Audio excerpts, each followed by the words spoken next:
Hello, ladies and gentlemen. It's Mike Vonbeardingham here. How are you? How are we? How is everyone? Today's a bit of an interesting subject.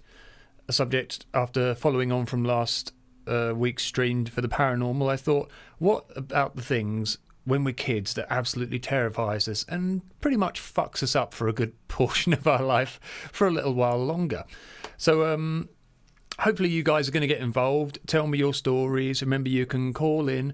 The idea of this is that you can call in by Zoom by using all the bits that you see down, where was my hand? There, all down here. You can enter into the waiting room and I'll bring you in as we're talking. So, yeah, that is the subject, everybody. It is the things that terrified us as children. It can be experiences. It can be films. We're going to be talking about a few of these things in a minute. And I would like to welcome... She's not going to appear on video because she's had a long week. But so she's feeling a bit worse for wear. But I'm going to bring on my very darling, my very talented, my very lovely sister, Sarah. Hello, darling. Hello. Yeah, I'm not for visual consumption today. It's not okay. That's all right. It's been a long week for everybody. Look at you can't see the bags under my eyes, but they are there. Well, you can see like I'm just a shell of a human being right now. Oh. I look like an egg, a bit like you. Oh God, that's never good. So hello Kit, hello Mark, hello TL. So please, if you can join in the chat and you want to come and tell your experiences, please do. It will be fun and hilarious. So Sarah, me and you, growing up, we kind of had a similar experience thanks to our parents showing us a couple of filmy type things late one evening while we were in Cornwall. Yeah, I feel like it wasn't intentional, and I feel like actually Sam, our sister, and Jo, her best friend, probably had something to do with it. I don't think if Mum and Dad knew. Yeah, I don't think if Mum and Dad knew, they would have let us watch it because it was fucking hell. So let's give a bit of background. So, ladies and gentlemen, I actually have. There's two that we're going to talk about, and I've actually got some clips that I'm going to play in the background. So Sarah can't see this, but I'm going to describe it as we go. So the first one, this had a joint impact on me and Sarah. Now, for those of you, if you remember Tales from the Crypt Keeper and Creepshow, that was where this came from. Now, the first one I'm going to put on was called, I think it was called The Raft. And I think we ended up calling it the Goop, didn't we, or something, or the Gloop. Now, right, I'm going to play the video in the background. So at the moment, you've got this, there's a bunch of people on a raft, you know, having a bit of a kiss, and this girl's stroking this thing. Oh, and a big sticky thing comes out, grabs her. Oh, it's rotting her arm off. Oh, she's going, oh my God, help me, help me. Now, as children, this, I think we were probably doing that whole kind of thing, hiding behind a cushion, sort of peeping out a bit, kind of, because we took quite a lot in, didn't we? Yes. I mean, we were still at the age where, you know, we were sharing a bed on that holiday, and there was, you know, a thick line of cushions between us, and that was scary enough. So this on top of it, absolutely. Layers of trauma.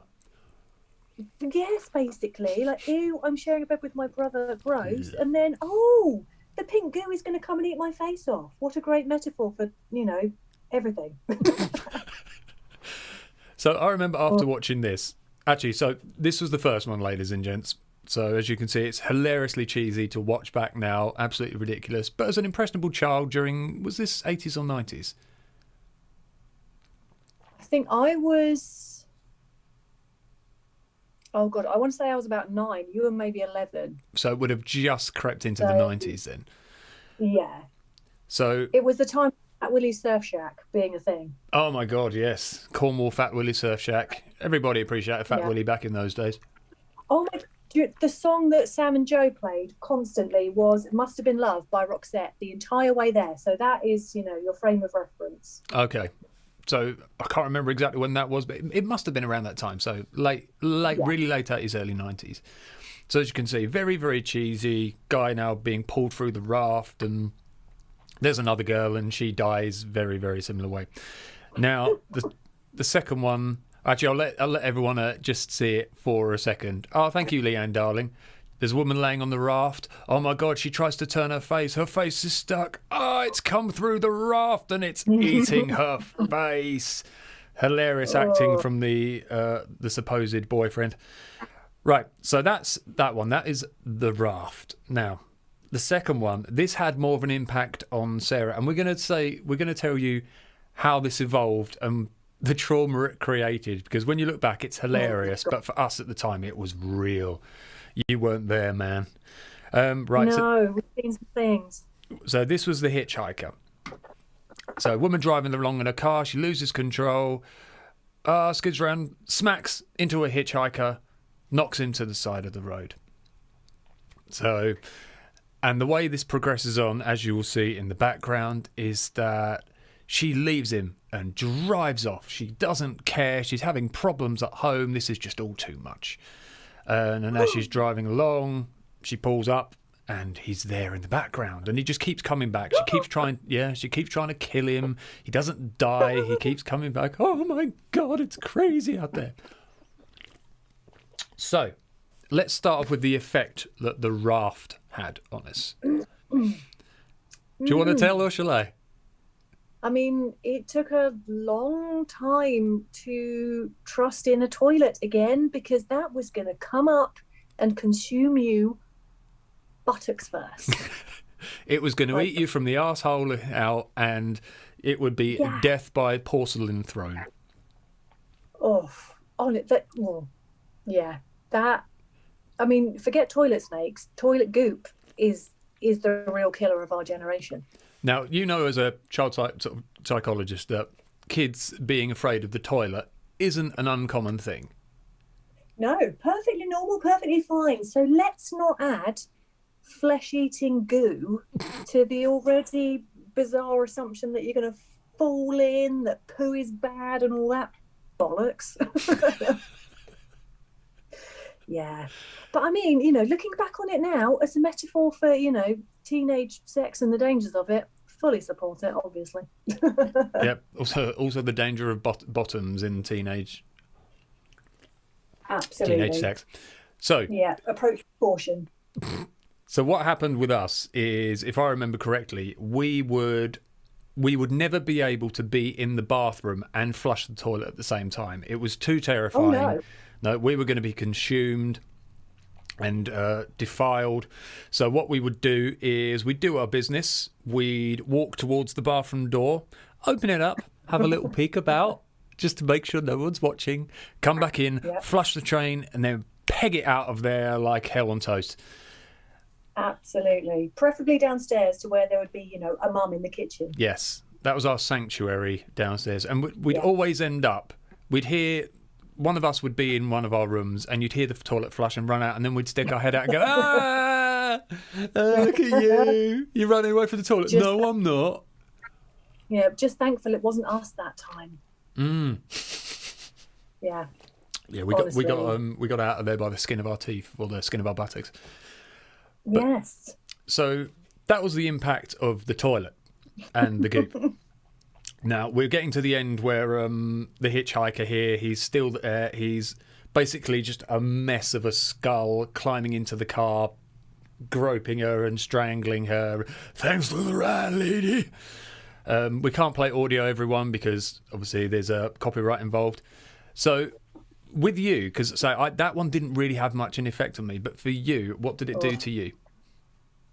I was just forever scared of like closing my curtains at night, because he was going to be outside the window, somehow magically floating outside the window. Thanks for the ride, lady. Like, Sam sent me a link to all the times he says that, and even that was just like, are you fucking kidding me? No. I was convinced every dark window, this bloody skull dripping with gore and ooze and was going to be there. And I had a similar one, because again, are curtains and windows and things like that for children, is that also another, it's the unknown, what could be hiding behind there? Same as having like a closet or under the bed, it's a dark place where monsters can lurk. Yeah. one of my weirdest, and my Sarah, as being my sister, will remember this with hilarity, was my ultimate fear growing up was the moon. Mr. Moon. Yeah, Mr. Moon. Now, the reason this manifested was because I had a dream that I was sitting outside on my dad's shoulders in our garden. And it was a beautiful moonlit night. This full moon was shining down, kind of Mighty Boosh-ish, you know. And the moon then suddenly turned into this really hideous face and just came swooping down, grabbed me, took me off my shoulders and ate me. Now, for some reason, if that wasn't traumatic enough, the next part of the dream was a sideways profile of like a cartoon jungle with all animals lined up, and I was being eaten and pooed out from one animal to another. So make of that what you will.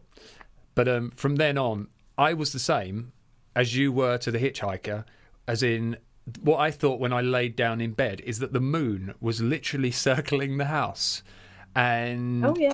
yep, if I opened my eyes and just as sort of the moon was by the curtains, it would come in and get me or see me, eat me, blow me up. I don't know. But again, it's that whole... It's going to get you. You're going to creep in, Mr. Moon. Yeah. And yeah, so that was a subject of hilarity for the rest of the family and genuine trauma for me. But you had Monkey to protect you. You were fine. I still have Monkey. Monkey still is in my bedroom. He's more brave than I will ever be. He's seen some shit, that Monkey.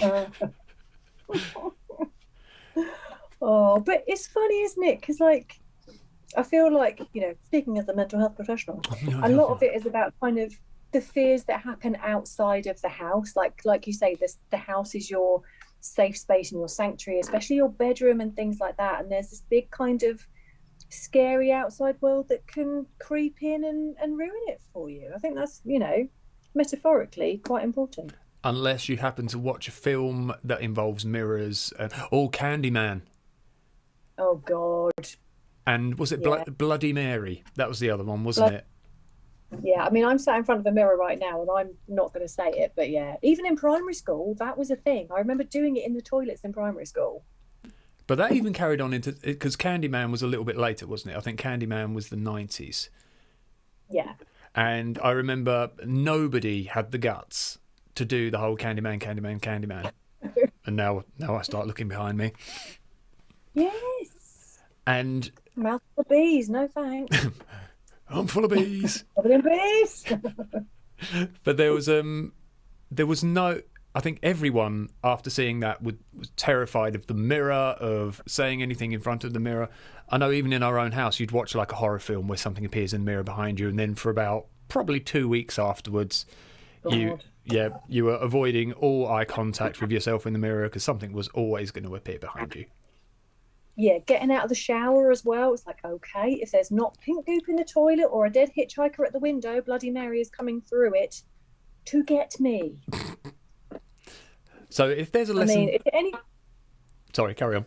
No, I was going to say, is it any wonder we turned out the way we do? Yeah, we're a bit odd, we can be honest. Highly flatulent, how that came into the equation, I'm not sure. Just lots of roughage. That nervous bum. Ready to be. That nervous bum. Just thinking of the goop. Nervous bum today. Lets everything go. Well, my darling, thank you for joining us. That was rather splendid to reminisce about the terrors of our childhood. Oh, don't even get me started on Ghostbusters. That's my next one. I'm going to play that for people once we finish talking. I'm going to play the Ghostbusters story. Then hopefully you guys out there get involved. If you feel like coming on and sharing your stories of being absolutely petrified as a child, it can be, say, a real... genuine traumatic event that happened and took you quite a while to get over, or say it can be something silly. How it's really interesting how your imagination, especially as a child, takes root and then goes on its merry way. So please get involved if you feel so inclined. So Sarah, my lovely, thank you very much. You're very welcome. And I will see you hopefully the weekend. Yes. All right, then I shall remove you and put you in the waiting room. So, tatty bye now. Goodbye. Goodbye. Right, so that was my awesome, marvellous sister. One day I'm actually going to get her in here for a proper stream. We might do some singing together. She's a rather splendid singer. All right. So please, everyone, this will be a very short stream if people do not get involved. So the idea, just come tell your story if you feel like it, if you're available and you can do. Remember, those are the that's the Zoom password and meeting thingy down there. So come along, let's have a laugh. TL says, special effect was so bad when I was a kid, I don't think I had the same influence as it would for folks my age. What eventually made you realise you were afraid for no valid reason, Mike? Can you put a time frame on it? Okay, I will answer that question. Hey, okay, we've got a Kit. Let's get Mr. Kit in, and then I will answer your question. So, Mr. Kit, I'm going to invite you in now. Kit is coming in, so you better get this party started. He's coming in. He's coming. Right, he's just connecting to the audio, ladies and gentlemen. Let's see if he is in. Let's just have a look. Bear with us. Are you there, Kit? I'm not getting a microphone symbol from you. I'll just make sure. Oh, it's trying to connect again. Hello, I can hear something. Oh, hello. Hello, mate. Oh, we've got video. Hello. Oh, we've got video as well. Hang on. There you look at that sexy bastard. Hello. Hello, mate. So, as I walk the streets of North East Lincolnshire. Oh, doing all your weird exercise stuff, you crazy fool. Walking? It's more than I do. Yeah, well, there's a distinct difference in the size between you and I. If you walked and exerted much more energy, there'd be nothing left, mate. Yeah, but trust me, when it comes to us like going on a hike or somewhere, I'll be dead and dying in a gutter after about 5 minutes.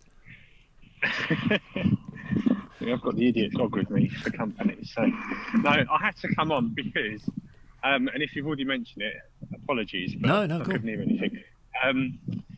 Who wasn't scared to sit on the toilet after watching Jaws because the shark was going to bite you on the arse?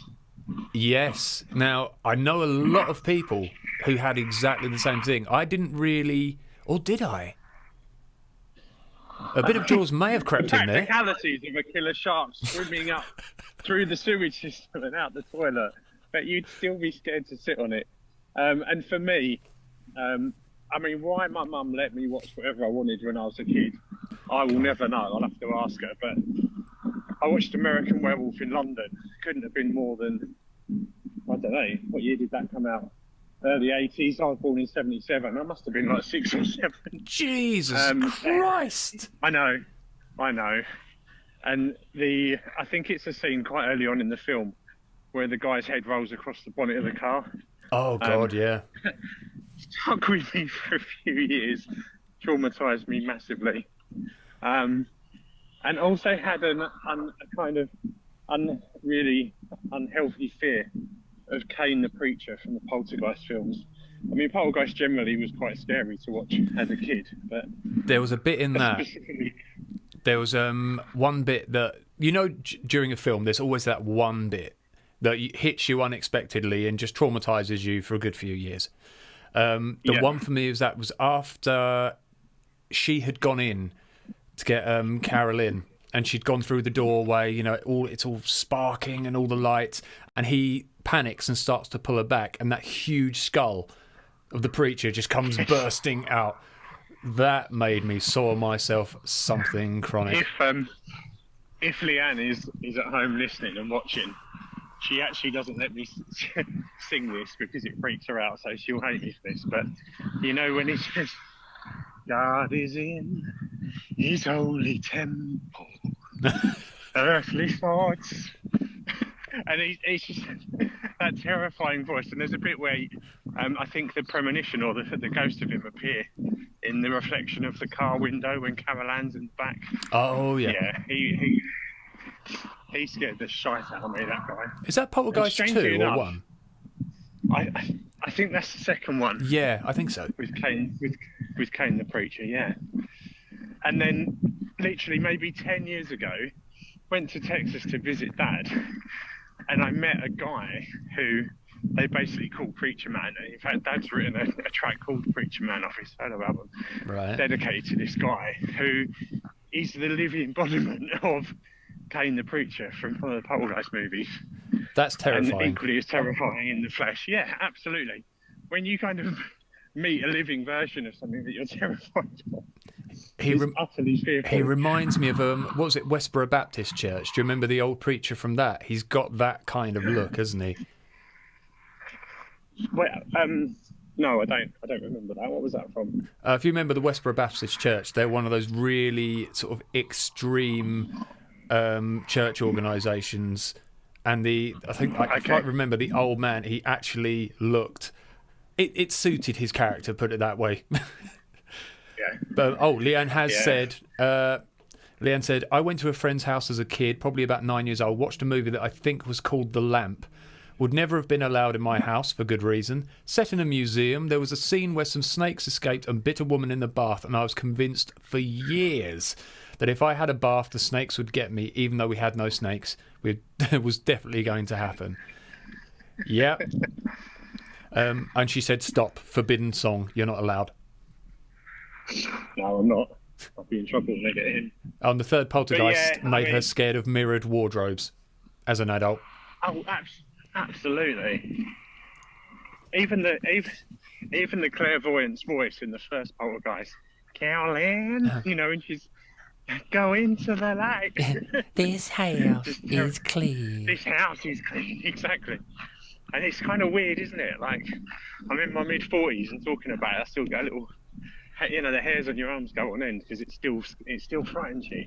What was as an adult? What was because I can remember my last one that actually. Well, there's still some films that if I watch put me on edge, and I think one of them these days is The Exorcism of Emily Rose, and I don't know why is. That's pretty disturbing. Yeah, and it's even though I've seen it loads of times, it's the only one that kind of makes me feel a bit. And I don't know why it is, but what for you as an adult is one that you saw, say, maybe within the last 10, 20 years that made you sort of like, oh shit, something in it hit you. Yeah, I mean, I'm not a real kind of gore fest, horror fest fan, and that kind of gory horror I don't necessarily find scary just because it's so far fetched. So something that's, and I can't think of anything specifically, but something that's a psychological thriller, and kind of message with your mind a bit more. Yeah. I find much more scary as an adult. I mean, for a period of time, I never did my full bike test. I really wish I had, but I did my CBT and I potted around on a 125 for a while. And I remember I visited my auntie, who lived sort of over Fanbridge way, in the middle of nowhere. And it was the first time I'd ridden the bike at night. And I remember coming back through those country lanes, obviously with no streetlights and no traffic, not a living soul around. And for the first time ever, I didn't get in a car ever, had this sense of it's just me on a bike in the country, in the middle of nowhere, in the dark. And I convinced myself that if someone were to step out as a kind of a ghostly premonition, I would probably just shit myself and die on the spot. And it was sort of like mental trauma because I convinced myself, of course, someone was going to step out and scare the living Jesus out of me. But it's just, it's just not having a car around you. And it wasn't the kind of, I'm going to fall off and hurt myself. Yeah. It was just like, it's just me and the world. And I guess in a car, you've got that, is there someone on the back seat kind of, the slasher movie kind of mentality. And again, you've been in a car at night in the dark, got in, do you check the back seats and the footwells, Oh, God. And I think that fear of looking in your rearview mirror. Yes. And God forbid you see someone. I mean, that is a terrifying thought, isn't it? Oh, that's every film where somebody has died or something and they get in the car and they look and all of a sudden they're just there for a second. They split, turn around, there's nothing there. I think that gave us... I remember actually getting in my nan's car. I can't remember what the film we'd watched, but yeah, I was very aware that there's obviously a ghost haunting the back seat. I think I did believe at one point my granddad haunted the back of my nan's car. As you do. Oh, Leanne says, Anything where someone is in the house freaks me out. I'm convinced someone is lurking in the shadows for days after watching that kind of film. Yeah, be it a ghost or an axe-wielding psycho. Yeah. I'm about to walk past the graveyard, so. Oh, excellent. So keep an eye out. Wonderful. I will. Awesome. Right, I will listen into the rest of the show. Nice to chat to you, my friend. Ah, lovely to see you, mate. I will see you. I shall You too, pal. see you soon. Bye. Yeah, we'll catch up soon. Take care, buddy. Bye. Bye. Oh, thank you, Kit. See, this is why I love doing these streams. It's a new thing, but I just love people just getting in touch. Tristan said, "Hey, bro-in-law. Hello, darling. Kill List was the film I watched that made me poo my pants. I've never seen Kill List. I'll have to add that to my list of films not killing." Atta, in developing or undeveloped countries, security is more important because everything can be changed in 5 minutes, so we have so many fears. I think, yeah, I mean, do you think people, say, in those undeveloped countries, I mean, they're generally more hardy people because they have, obviously life is incredibly hard and there's a lot more things that can kill them in 5 minutes. But do you think as Western countries, I mean, do you therefore have more superstitions being from those kind of parts of the world? Or do you think in the West are we more fearful because the kind of things we're exposed to? I don't know. Be very interesting to find out. Right, so we had TL, if I just scroll up, said, what eventually made you realise you were afraid for no valid reason, Mike? Okay, so I'm going to put on a little clip here. This, probably out of all of them, was the thing when I was a kid that terrified me the most.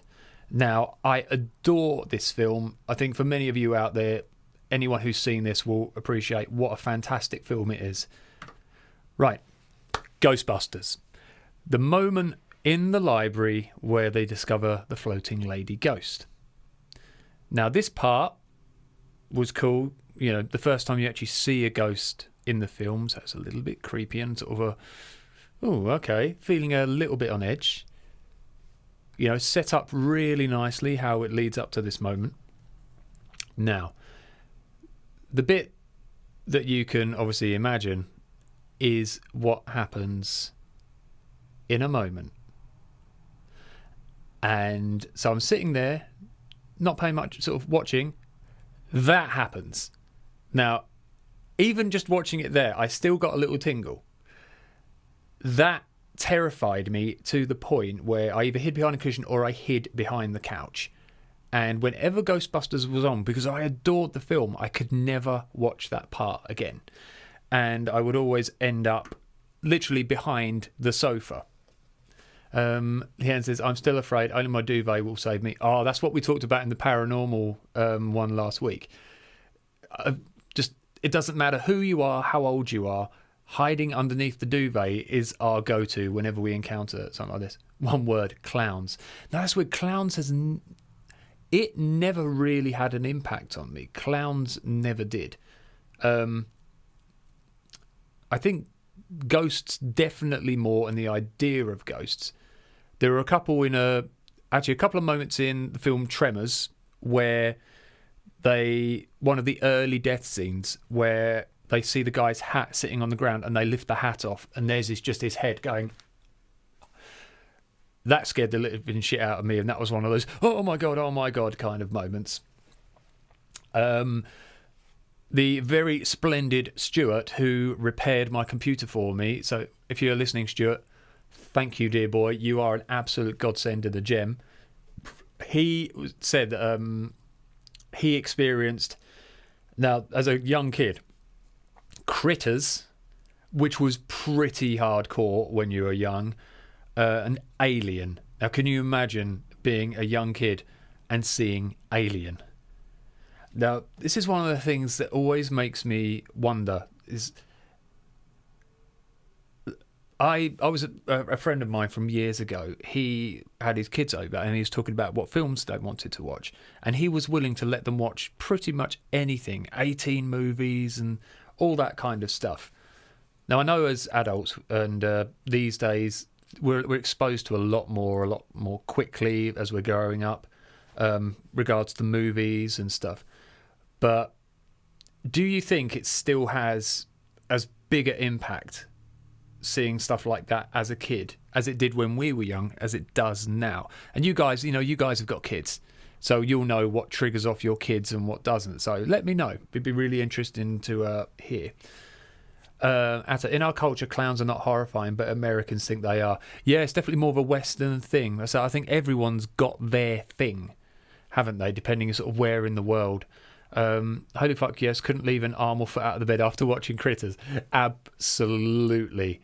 Yeah, anything that eats. And I mean, what about, for example, Child's Play, films like Chucky, things like that? How was that for people? That never really had much of an impact on me. TL, I grew up very poor. Maybe that influenced me, but I have never seen a movie, shadow, or sound that freaked me out. Wow. You, sir, are hardcore. I salute you. Tristan, yes, Alien scared the crap out of me. I can't remember if I saw Alien first. I mean, definitely the chest burster scene. That was one of those things that when you saw that, it was fuck. You know, that was really hardcore. New fear unlocked. Not sure this stream is good for me. Probably not, but it's fun. Let's explore it together. So, TL, how long did it take for me to probably get over that?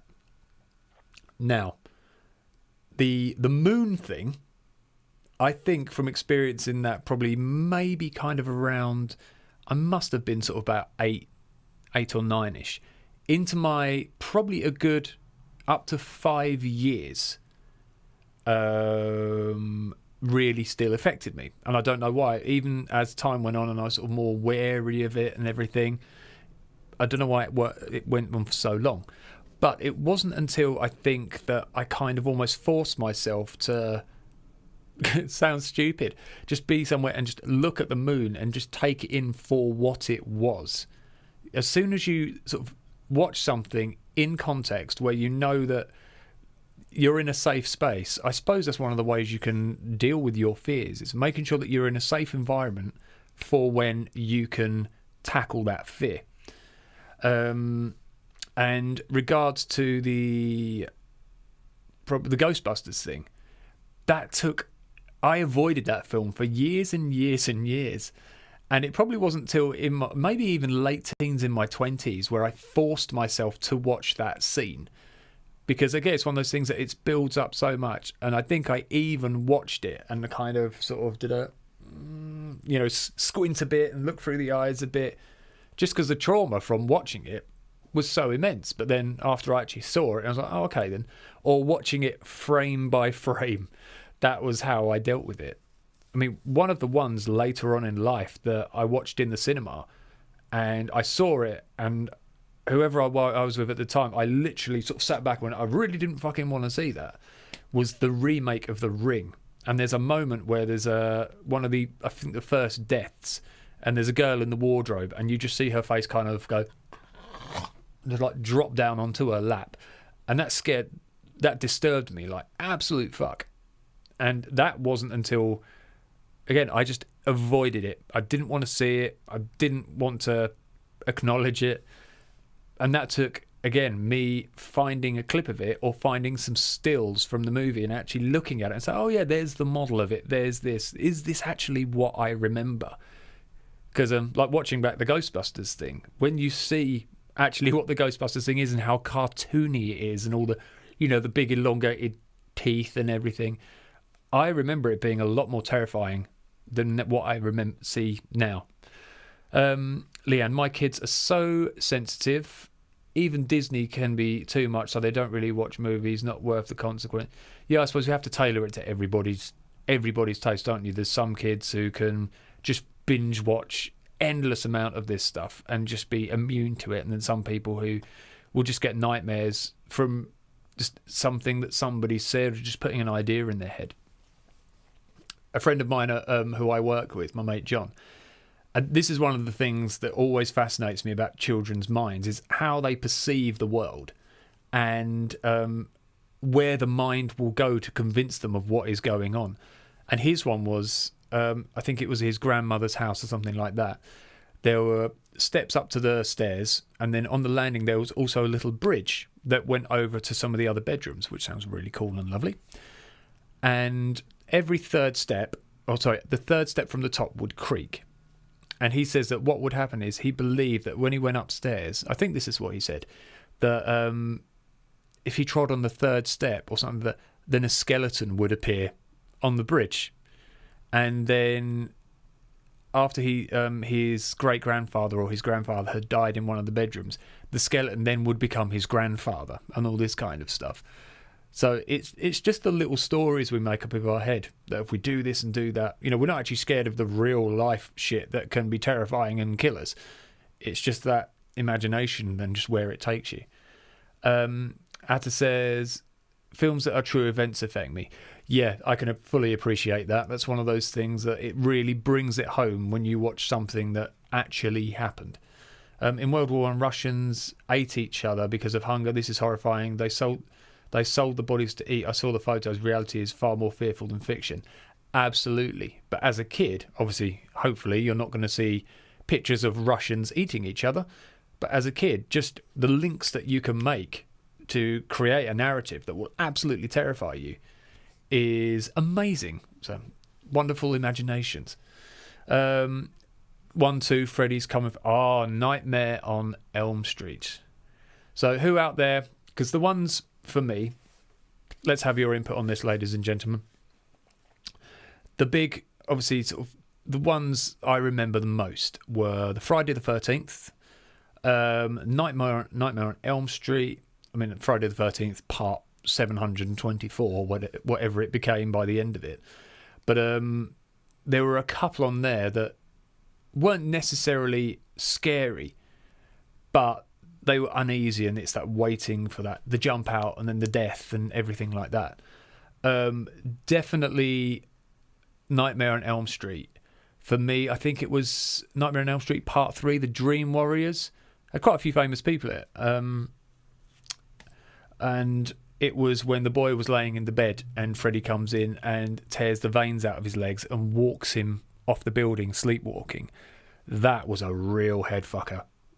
And I remember like my older sister and that watching that, and that's how I got into seeing that. And I'm about 5 years younger, so she would have been in her sort of mid-teens. So I probably watched that far too early for what's healthy.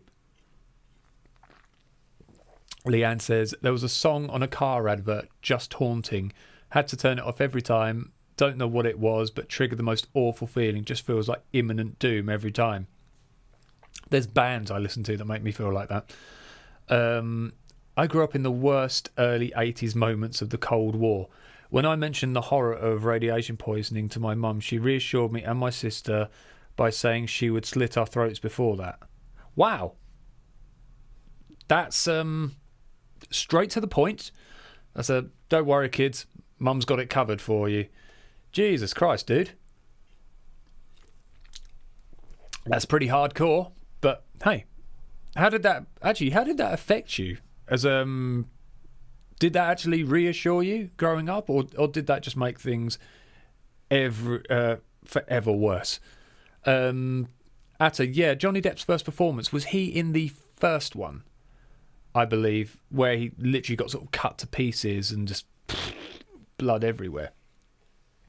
They used spirulina for irradiation. I do not know what that is, I have to admit, but please let me know. Always keen to learn. But yeah, so we had Nightmare on Elm Street, Friday the 13th, what other series? The Halloween series never really freaked me out that much. But I definitely think there was... for anyone who remembers back this far, and again, let me know because I'm really interested in this. We have obviously films that are traumatic, but dreams. Dreams can be absolutely terrifying, especially your repeat dreams, cycling dreams, dreams within dreams. I went through a really bad phase of what was the film about dreaming where you had the different layers of dreaming? I think Leonardo DiCaprio was in it. And it's where you would be in one dream and then you'd wake up into another dream, and you were really drawn down deep into layers of dreaming. It can be really oppressive and horrible. But I saw Satan in my dream when I was 7. That's enough to fuck you up pretty much for life. A kind of plant that eats astronauts. Super meal. Okay. It was terrifying, says Al. At school once, the 4-minute warning went off. No one knew they were just testing the system. Holy shit. I had my escape from my mum ready if war happened. Inception. Thank you, Tristan. Yeah, Inception dreams, if you've ever had them, are pretty shit. And it would be, my ones would be very, very peculiar. I'd start off, I'd get right into the deep layers. And I've always had an issue of where I sleep very badly. I wake up, I wake up all the time during the night. And hence the reason I have bags. And what happens with the Inception dreams, I will think that I'm awake. And I'll be going about my business. And then something will be a bit weird. And I'll be like, oh shit, I'm asleep. And that will wake me up into the next level. And again, I could go out on a drive in my car or something. And then I'll, hang on, why is everything blue? Great, that's another layer of Inception dream. And then I can sort of go up and up and up during the dreams until I get to a point when I can wake up. I haven't had any of those for a while, thankfully, but they can be pretty traumatic, and I ended up being able to wake myself up out of dreams by, in the dream, laying there and literally forcing my head and body forward, and it would propel me literally out of my dream awake. Very, very weird. And the dream I was talking about, one of the ones that haunted me for years, was for some reason I'd watched a film called The Canterville Ghost. Now, you may have seen the remake with Patrick Stewart. It's a terrible remake. The original from the, I think it was the 80s, was really, really cool. I can't remember the name of the actor. But there's just this one moment where this girl walks in and finds him, and his head suddenly swells to this huge ghostly size, and as a child terrified me. And then I would have dreams after that where almost I would be looking across this landscape, a bit like the Wizard of Oz when you look at the witch's castle, but then in the background or in a mirror I would see this something start to appear. And for some reason, I akined it to my grandfather. No idea why. Like the ghost or spirit of my grandfather. And it never fully manifested. But I had that dream so many times. And just that manifest of something coming up behind me would just terrify me and wake me up. And that was one of my recurring nightmares. So that lasted with me for quite a few years. The song Leanne referred to is called... Open Heart Zoo by the awesome Martin Gretsch. Is that Gretsch? Or Grech? It was used in a Lexus car advert. Haunting song, check it out. Really amazing. Sang the most awesome falsetto voice. He was 15 when he wrote it. I will be checking that out. Atta says, Satan looks at me and I felt that he learned all my faults and positive sides and give me a note. What was on that note? Or do you mean, explain to me what you mean by that. So obviously language barrier. You're from Turkey, I'm from England. I'm probably perceiving it wrong. Gives me a note as in like, sort yourself out, mate. Kit says, I got to meet and gig with him about 10 years ago. Amazing talent. Awesome. I had a recurring dream. Point of view from high up on the corner of an empty room, looking down at a red spinning top appears just spinning. That sounds pretty creepy. Nothing else, silence, just spinning endlessly. Not scary, but it happened every night for weeks and started to really unsettle me. Yeah, God, I can imagine. Or it'd be even worse if, as it was spinning, you just started to hear that where it's just starting to wear away on the tip of the table as more and more pressure's being added to it, and it's slowly sort of grinding sound. Oh, that would be even worse. 80s are the summit years of horror. Yeah, I think so. Stuff now is just so... I've never watched films now, maybe the odd one, that would unsettle me in the same way. And I tell you, one of the best ones for being really unsettling, if we really want to go back... I know this is turning into more of a film talk, but hey, it's all part of it, I feel. I look forward to that returning later. Yeah, there's nothing like a nice memory just to trigger something off in a dream, is there? Unlock that filing cabinet. if you've ever seen the original The Haunting, it's so well done. It's all black and white. There is no music.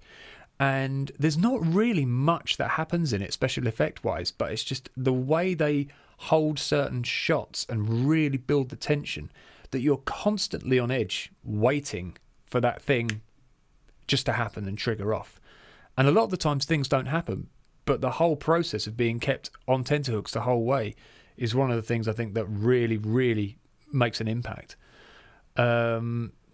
Al, never had an inception dream, but did dream once that I needed a wee, so I got up and went to the toilet and positioned myself and started to let go. Then I really woke up. It was a rush after that. Oh, God. Dreams of weeing. I tell you, we're going to have to do, I think the next time we do one of these chats, we'll have to talk about dreams, I think, because dreams, funny, bizarre, toilet dreams, embarrassing dreams, lucid dreaming as well is a really, really cool one if you can get into the habit of it. I had a recurring dream that I was 21 years old and in a corner shop. A gunman came in and hit the shopkeeper. I always grabbed a tin of beans to throw at them. Good old beans, make a wonderful weapon. And they blast me in the chest. That bit's not quite so nice. Jesus. Had it many times before when I was 21. Was nervous when going into a corner shop. I can imagine. You will go to hell, and I fell into hell from a hole, but then I read a passage from my sacred book and rescue comes. Hey, we all love a sacred book. Sacred book to the rescue. The only dream I had that I would say was a kind of, and I think I talked about this ages ago when we were talking on the subject.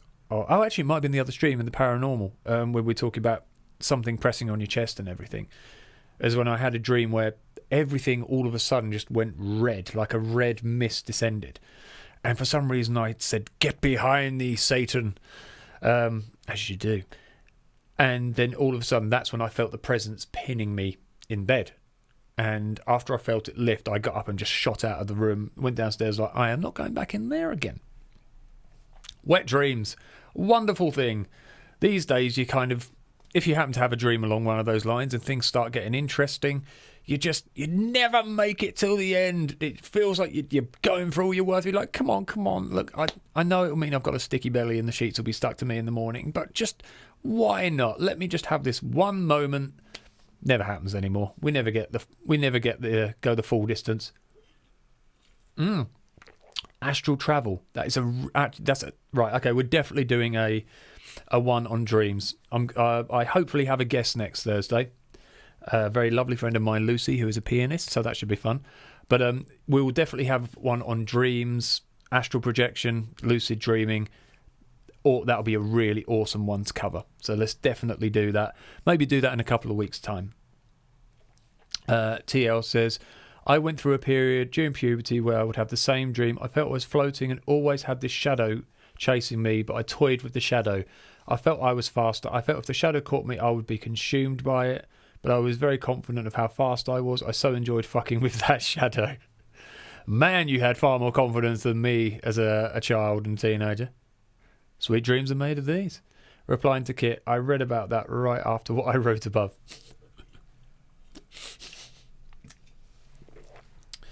But yeah, it is... Getting back to sort of where this all started from, the idea of trauma. It is so bizarre that just a very small thing, and still even in our adult lives, it can still have an impact, and we're still impacted by these things. I mean, God, I remember, and it's just that if something is tipped or triggered at the right point, it could completely change our perception and the atmosphere of what we're experiencing. I've been ghost hunting so many times in various places, and I would go to this same place over and over again, Borley Rectory, for those of you who know of it. Now, I've been to Borley on my own. I've been to Borley with friends.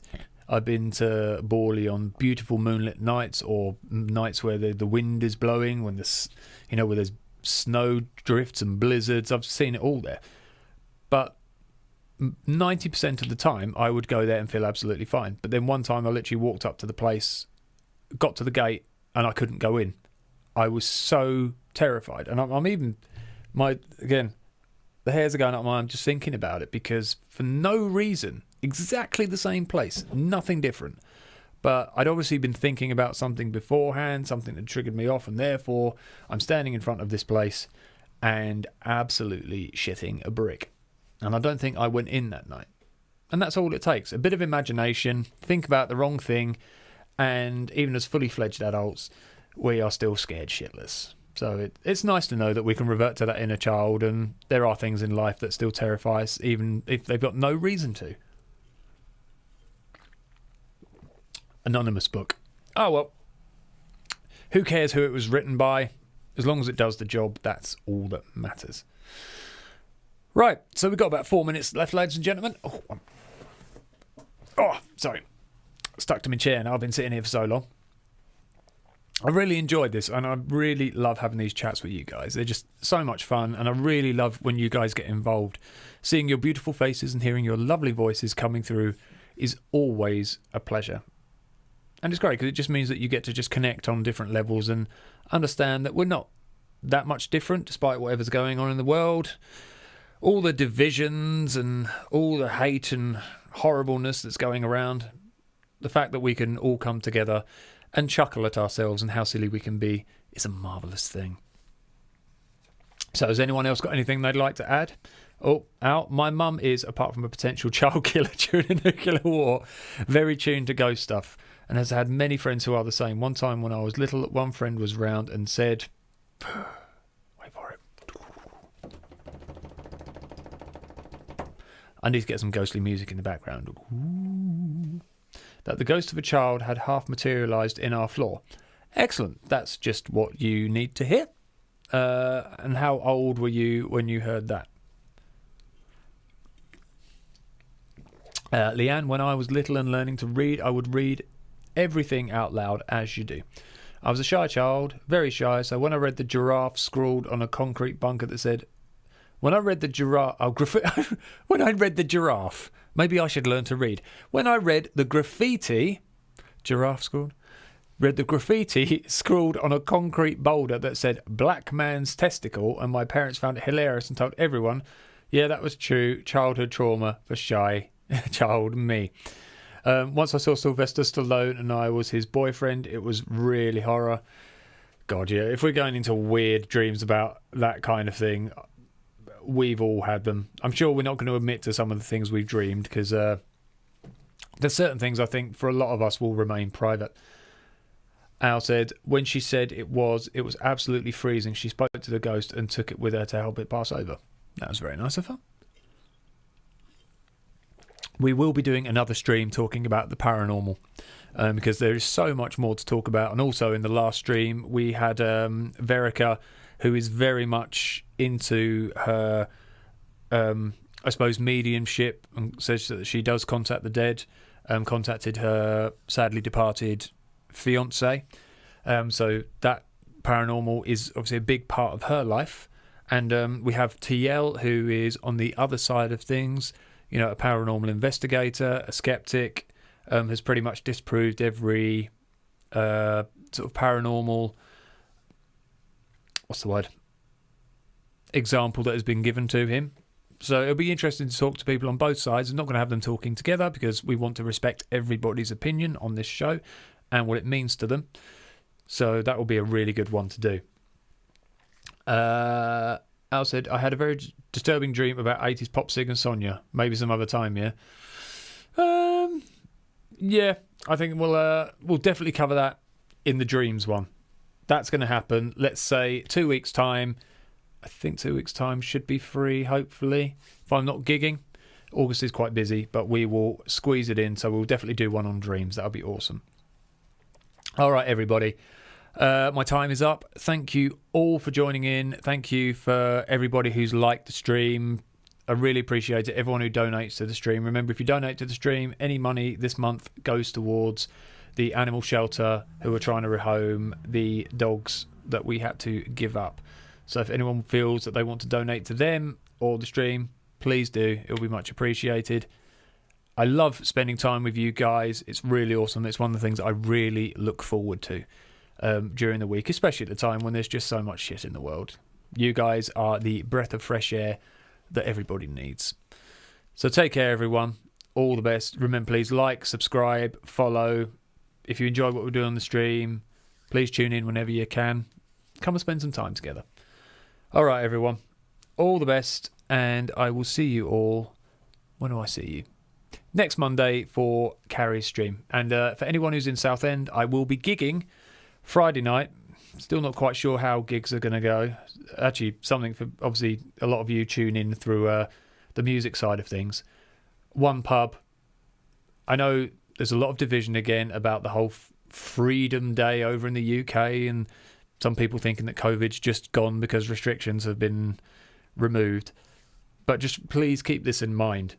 For venues, obviously putting on music and shows and people not going in masked, and if they're dropping restrictions, one venue has already had to close temporarily because a lot of its staff have been pinged or come down with the virus.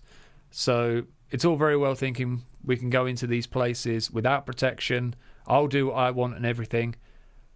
But if enough of the staff either get ill or get pinged, that venue is temporarily closing down. And there go your gigs, and there goes your night out. So please remember that, bear that in mind. This will have a real life consequence. If we're not careful, all the places that we've missed going to and we're really keen to go to could shut down, not because of government